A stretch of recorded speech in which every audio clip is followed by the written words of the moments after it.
but as you can see, everything is dark. That's my signature, and these are in every room. There is a lovely lampshade.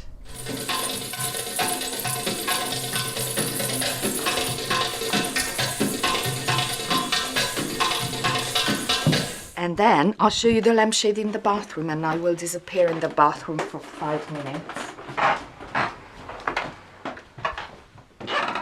Da-da! Wow. Now, how much did I pay for this? No idea. And do you know what this is made out of? Oh, did you leave the label on the side? Looks beautiful. Isn't it? Yeah, this big feature. Yeah. Imposing. So how much?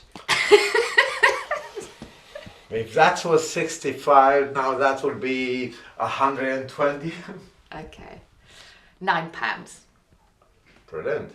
That's my pièce de résistance. So what did you get? A second hand from the TK Maxx. Brilliant. We love them. Yeah, it was a one-off. Okay. Yeah. Otherwise you would have got one for each room. No, I have different shades in each room, but I would probably have gotten one for each member of the family or each friend, or as I do very often with my favourite books, I buy 5 of them and give them out. Okay, so I'll have a quick shower, and then I would come back to Brixton. I've got my son here, who's not normally here, so I don't know if you want to talk to him. He's very handsome.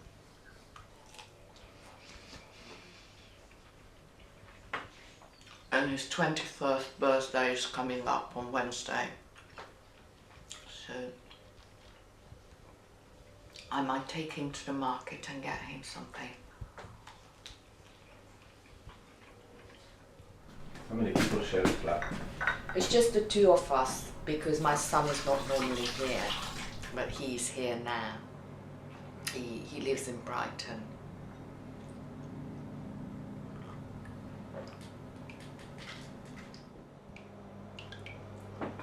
But it's, you know, it's not like I do that so I could dance, or it's very interesting. How many years have you been doing that? Well, I've been doing interpreting on and off now for 12 years.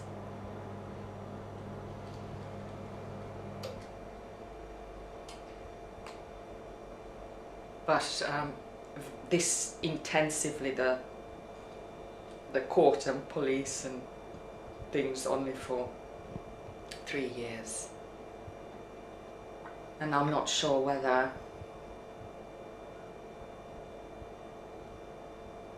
I want to carry on with it. 1, 2, 3, 4, 5, 6, 7, 8, and 1, 2, 3, 4, 5, 6, 7, 8. And I think one of the, although, you know, when I first came, I really hated London, I hated England, because it was very hostile. It was really hard for me to make a living. It was very hard to relate to people, to study. Everything was very hard, not simply because, you know, I didn't speak English, but also because people made it difficult for me, because a lot of the time I got this attitude that if I aspired to something, even to have a job or go to university, the reaction is like, how you dare to aspire to something like this. You know, at university as well, they said, oh, it's so difficult even for English people to get into university. And I just think, well, so what? So what is the argument here? And a lot of the time the argument was that I shouldn't. And I have to say, I got that very much when I was bringing up Zia. That the education system was extremely poor, and when I tried to push for the school to provide better for his educational needs, I was told that I was too ambitious for him. And, you know, he had serious problems with dyslexia and they didn't believe it. I could see that he had difficulties with reading and writing, and when I went to his school saying that, you know, the school ought to do something about it, they kept telling me that I was too ambitious for him. And I just thought, what, too ambitious? Because I want my child to be able to read and write. But to me, it was the same thing all over again what I experienced when I came here as a 22-year-old. You know, I went to very good schools in Hungary and I was a very good student, and it was for us natural to go to university. Nothing less was expected from us, and I came over to the West to do education over here. And when a university says to me, how you dare, I just think, well, what else would I want to do? And why wouldn't I want to study? And when they kept saying things like, you know, it's even very difficult for an English person, I just think, well, that's their problem. How does that relate to my ambitions or what I should be doing in this country?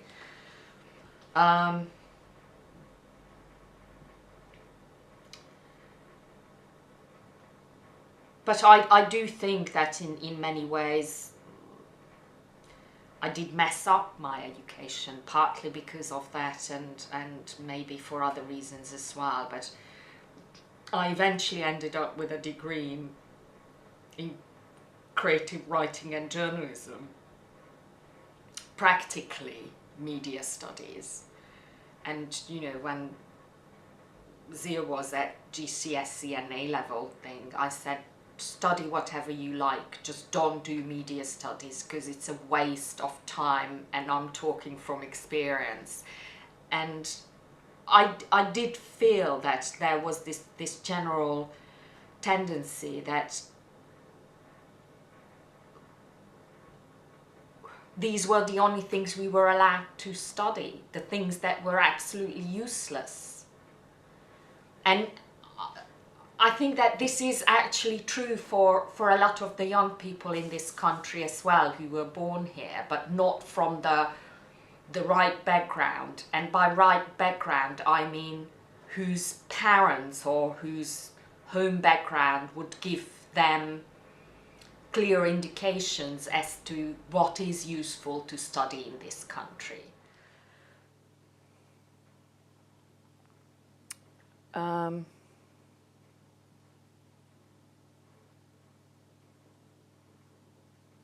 don't know, I mean, I do relate this a lot. And also, I mean, it's very ironic as well that I was taken onto several courses at two different universities at first degree level to study creative writing. But when I was there, I was humiliated constantly because my English wasn't a native English. And I just thought, well, you know, you accepted me onto this course. If you think that my English is not up to par, then give me the support. And it was, I don't know, I mean, all of these years, it was just utter struggle. Change, little loop back, big loop, little loop, big loop, little loop.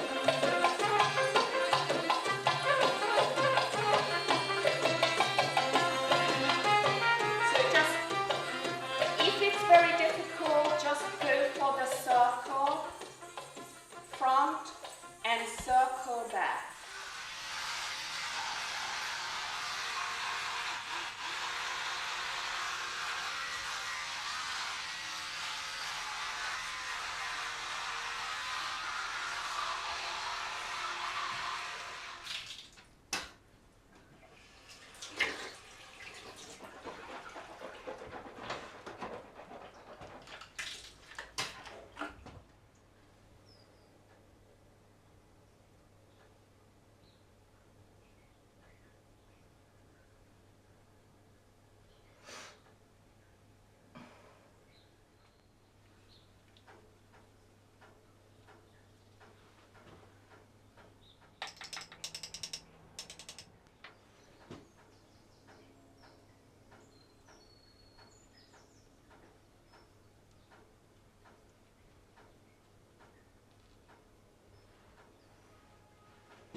gonna put my suit on.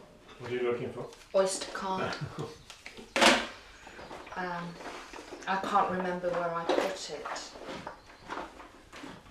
Oh, I had this jacket on. Yes, it's not in here. Oh dear.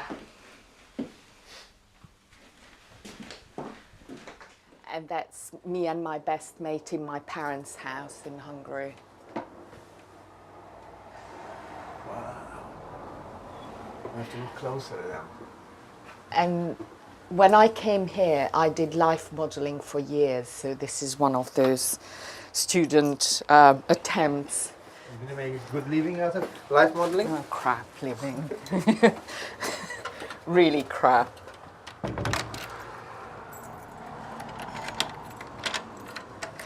But you don't have to speak English for it. You know, a bit better than cleaning. This is our bus.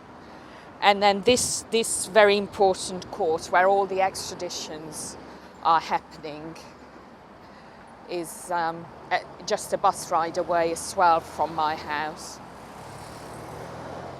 It can be very last minute. And that's an annoying thing as well because, you know, we have financial commitments, but there is absolutely no guarantee. But on average, when I don't have a trial, then on average I have 3-4 days or slots of work.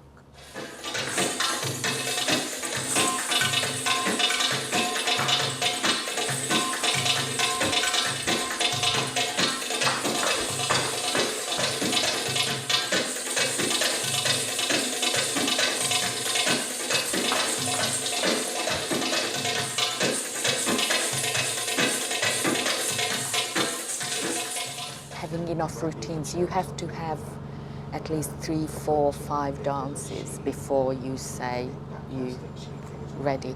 Actually, we will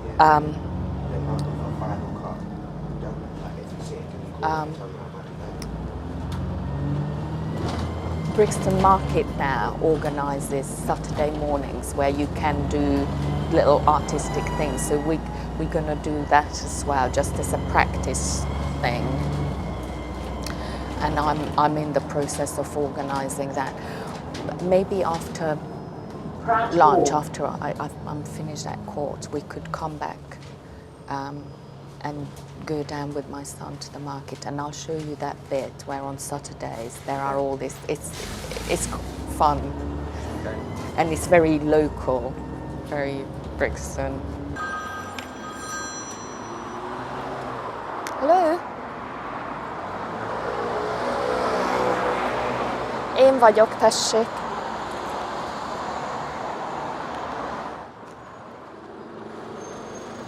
Jó, hogy hívják?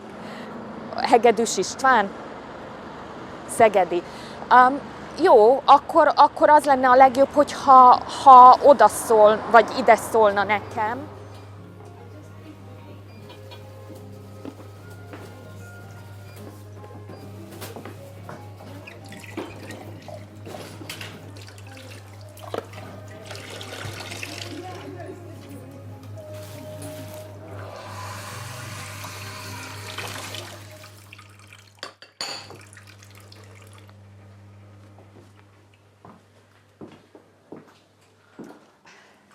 So I came in 83 on the 14th of July.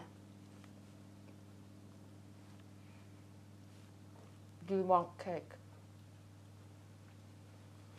It's delicious.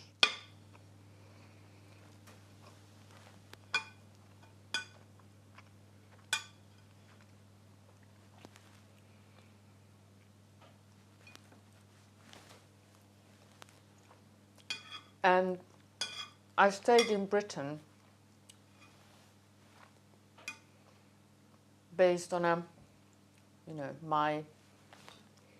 the whole idea was based on a false assumption. I didn't want to stay in Britain. I just wanted to stay somewhere in the West, preferably in France. And I thought that if I got married in Britain, then I would get a British passport and I could go and study in France. And relative to that, what happened was that after I got married, I didn't have a passport for 10 years. I was a stateless person. I was definitely attracted by, you know, what was a lot more permissive society, in the sense of, you know, you could say what you thought, and loads of people thought loads of different things, and you could see all these radical movements, and I just thought that was very, very interesting and very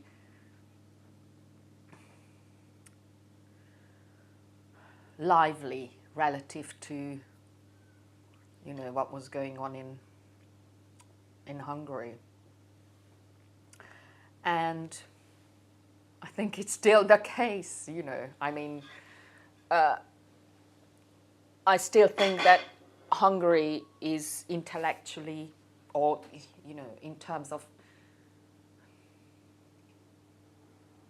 how people think, is dead. It's in, you know, back in the 50s or the Middle Ages, or, you know, I mean, how people think about sex or the family or society. I mean, there is this big thing that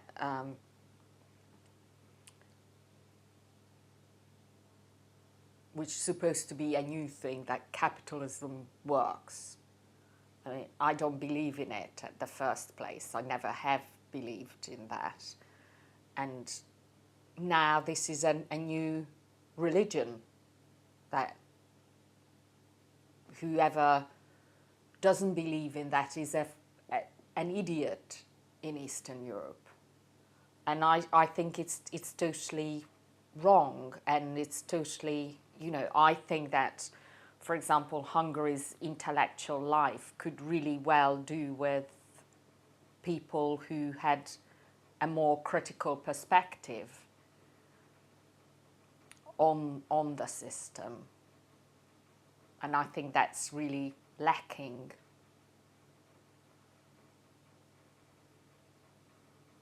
And I just think it's a very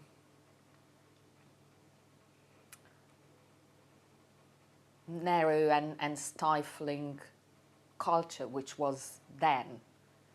And I think that was one of the things I wanted to leave. People are extremely bigoted, very racist, homophobic. Sorry. Looks like the bank. Hello? Hello? Yes? I can speak to Eva. Speaking. Hi, Eva. It's James Atson calling from Vodafone. How are you doing today? I'm doing all right. But I've never been to the men's, but I think it's exactly the same.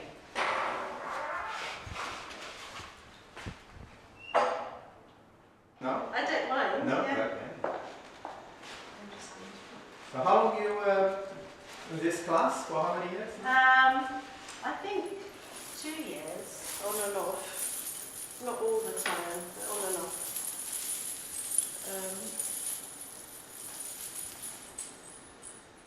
But I'm warning